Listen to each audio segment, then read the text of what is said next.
queria só te falar essa diferença entre harmonizar para o seu próprio prazer e harmonizar para os seus convidados, que é um pouco o que eu coloco, né? Que eu ensino as mulheres a fazerem essas duas coisas. Harmonizar para nós mesmas, que eu acredito que é o principal.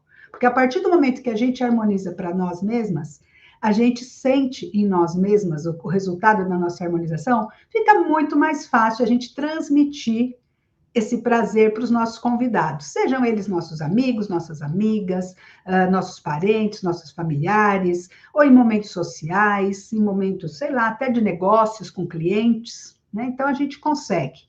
Isso é um pedacinho da função do sommelier, e eu acho que é isso que a mulher pode sim aproveitar dessa função do sommelier, sem precisar ser sommelier. Não precisa ser uma profissional do vinho para sentir. E sabe por quê, minha amiga? Porque assim como o sommelier sente, né? Sente, ele sente, né? Ou ela sente, você sente. Não dá para um sentir pelo outro. Essa é que é a grande mágica aqui da questão. Esse é que é o grande pulo do gato. O sommelier vai transmitir o quê? Quando ele está transmitindo, olha que interessante, se ele vai num restaurante, é que aqui também no Brasil não é tão comum ter sommelier, tá? Eu falo muito de sommelier porque para mim é mais, talvez eu visualize melhor, e até vou depois trazer, depois eu até vou fazer uma live trazendo alguns exemplos, tá? De sommeliers, porque lá fora é muito comum ter sommelier, então talvez seja mais fácil. Aqui talvez a figura do sommelier também, ela só está muito reservada a alguns restaurantes muito exclusivos, mas lá é mais simples da gente ter esse contato. E aí o que acontece? Quando ele está servindo para a gente, né? Quando ele está vindo e recomendando, não pensa num garçom, vai, que com conhecimentos de vinhos. É a mesma coisa. Pensa no garçom que tem conhecimento de vinhos, ele é o sommelier, pronto, né? Ele vai trazer o quê? Ele vai trazer uma referência para você, né? Uma sugestão de vinho. E provavelmente, o que ele vai fazer? O sommelier tem duas funções aí, né? Tem uma função que é essa do conhecimento, né? Dos saberes do vinho. Então, aí sim, ele pode falar do vinho, falar, mas esse prato é assim, então esse vinho é assim, tem origem assim, tem a uva assim, a uva assado, tá? É uma coisa mais técnica do vinho e do conhecimento das tradições, da produção, de onde foi produzido o vinho e tudo isso. Tem, por outro lado, a própria experiência dele, porque pensa bem, se ele compra o vinho para o restaurante, ele prova o vinho para comprar. Ah, então ele já provou antes de você. Então ele traz também a experiência dele, a sensação dele com o vinho, porque ele comprou o vinho e ele provou o vinho para comprar.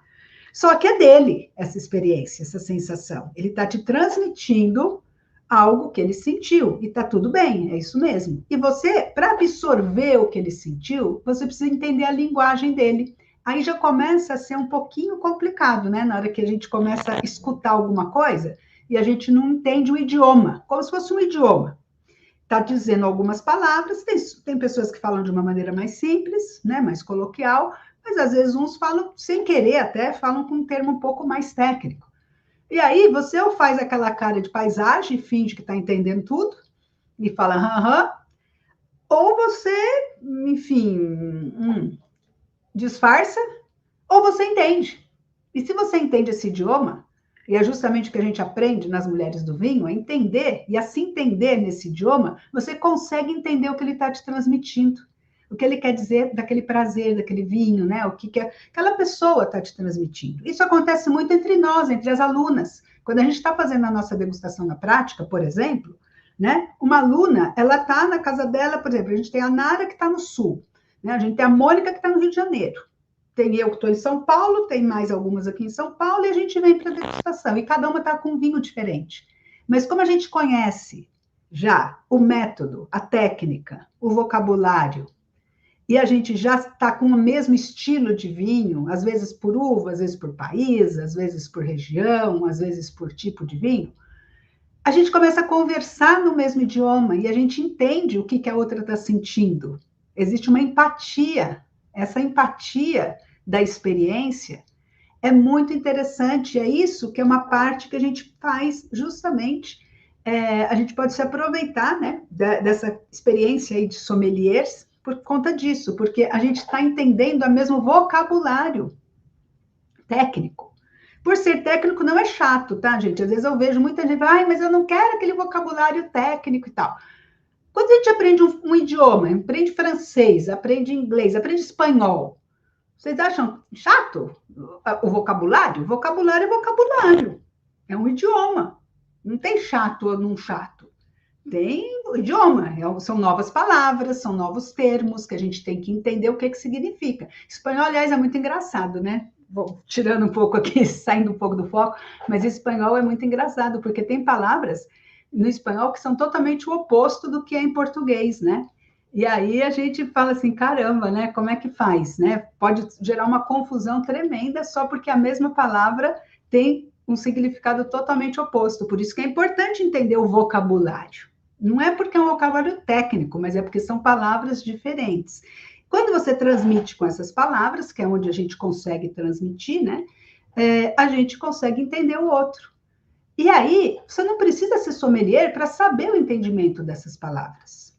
E aí, você não precisa ser sommelier também para sentir o vinho, porque aí você vai aprender também a parte de sentir o vinho. O passo a passo de sentir o vinho é uma técnica. E é uma técnica que é possível de ser aprendida.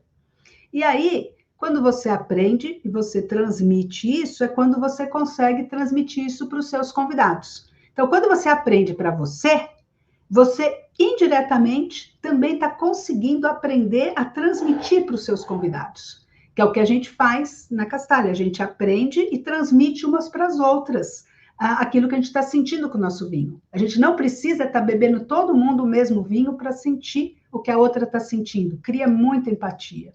E, ao mesmo tempo, cria o que eu chamo de inteligência coletiva, né, que cria uma coisa que expande muito o seu universo, porque se a gente está degustando 10 vinhos entre 10 mulheres, a gente está aprendendo sobre 10 vinhos ao mesmo tempo.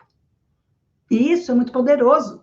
Você acelera muito o seu aprendizado. Portanto, você economiza tempo. Ah, voltamos para o tema, né? Pensaram que eu estava esquecendo do tema, né? Quando você aprende coletivamente, você aprende muito mais rápido, com muito mais pessoas, muito mais diversidade, você economiza tempo. Como você economiza tempo, você também aprende muito mais coisas.